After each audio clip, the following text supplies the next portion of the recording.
En el día de hoy vamos a hablar sobre la evaluación económica y social de los proyectos empresariales. Nuestro grupo está conformado por María Alejandra Rubio, Diego Enrique Blancas y Jennifer Xiomara Rojas. La evaluación financiera de un proyecto permite obtener información sobre la justificación del proyecto para quienes estén interesados en invertir sus recursos en el proyecto. Sin embargo, esta no permite realizar una medición del impacto que genera en la economía regional o nacional. Es por esto que se debe hacer una evaluación económica y social de los proyectos empresariales y determinar otro tipo de precios que permitan que no hayan impedimentos o obstáculos en el libre juego de oferta y demanda. Primero que todo, también se debe definir qué es una evaluación económica. Esta es una herramienta que permite analizar la contribución de un proyecto empresarial al bienestar nacional. Esto se hace teniendo en cuenta el objetivo de eficiencia que se haya determinado para este proyecto. Entonces, ese objetivo de eficiencia está asociado al mayor nivel de bienestar posible que se puede obtener dado los recursos disponibles en un determinado momento. Luego está la evaluación social, que contempla no solo un análisis de eficiencia de los impactos del proyecto, sino que analiza aspectos de equidad y de cómo se van a redistribuir los ingresos y las riquezas en la sociedad para que esto sea justo. Bueno, otro factor que hay que considerar es el papel que tiene el gobierno dentro de este análisis económico y social. Entonces, lo que tiene que hacer es fijar políticas orientadas al interés nacional, que estas con sus objetivos y metas están sintetizadas en el plan de desarrollo, y con esto es que se puede medir el impacto social y el impacto económico. Entonces, los objetivos que se fijan pueden ser, entre otros, la redistribución del ingreso, el mejoramiento del bienestar de la comunidad, la estabilidad de precios, el pleno empleo, la mayor eficiencia en el empleo de los recursos y el equilibrio en la balanza de pagos. También hay otro concepto que se debe tener en cuenta, que son los precios económicos o precios sombra, o también llamados precios de eficiencia o precios de cuenta.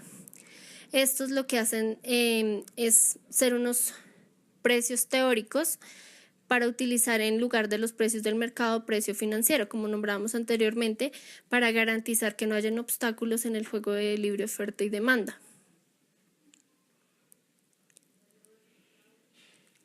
Bueno, posteriormente se debe tener en cuenta el marco institucional, que para poder evaluar un proyecto como lo decíamos anterior, de manera económica y social, se debe tener diverso tipo de información.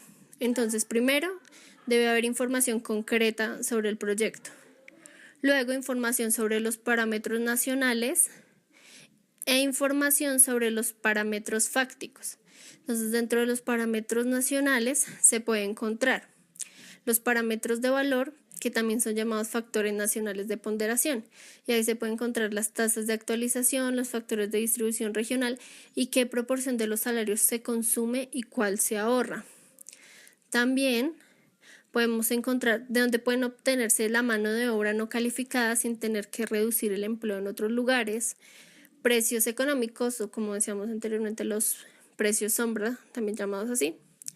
Y dentro de los parámetros fácticos tenemos que considerar la propensión del sector público a reinvertir y la propensión marginal del sector privado a invertir.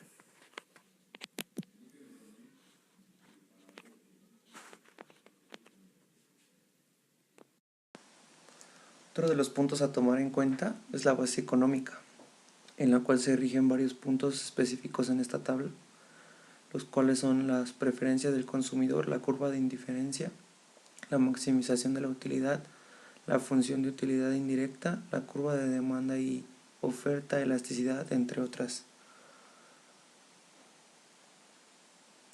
La base matemática para esto es una función en la cual se rige con esta ecuación, que es U igual a F por C de S R I, donde U es utilidad total de la sociedad, C es consumo nacional, D flujo neto de divisas, S ahorro nacional R es redistribución del ingreso hacia los grupos menos privilegiados y O es el ocio. La base matemática tiene una contribución al proyecto que está dada por la suma de las derivadas parciales con la fijación de una unidad que referencia a la llamada numerario. Esta tiene dos métodos, el cual es el ONUDI, en el cual el numerario es el consumo global, y el método LMST, que es donde el numerario es la divisa libremente disponible. Los precios económicos se dan por FCFE, que es el factor de conversión de precios financieros en económicos, la cual se da con el precio económico del bien sobre el precio financiero del bien. La identificación de impactos tiene tanto impactos positivos como impactos negativos. Algunos de estos son: en los impactos positivos, el incremento en el consumo de bienes, servicios y bienes meritorios, que da como una muestra negativa la disminución del consumo de bienes, servicios y bienes meritorios. La asignación de valor a los impactos se da con este flujo, en el cual los impactos económicos de un proyecto se hacen a través de la cuantificación de los excedentes o beneficios económicos netos del proyecto. El valor del excedente del beneficio económico del proyecto neto se obtiene mediante la diferencia entre los precios económicos y los precios financieros. En este se muestra un flujo de efectivo neto de los excedentes, la tasa social de descuento, la cual llega a una evaluación económica. En este diagrama se muestra cómo los métodos para la evaluación económica están dados con la tasa interna de retorno, la relación del costo-beneficio y el valor presente neto económico en una tasa social de descuento. La evaluación social de proyectos empresariales tiene como finalidad ajustar los resultados de la evaluación económica de acuerdo con los objetivos nacionales de redistribución del ingreso. Aquí se muestra una tabla en la cual se puede rellenar la distribución de excedentes con un concepto del excedente, entradas de efectivo, ingreso por ventas, valor remate, salidas de efectivo, inversiones y coste de operación. Con esto damos por concluido el tema. Muchísimas gracias.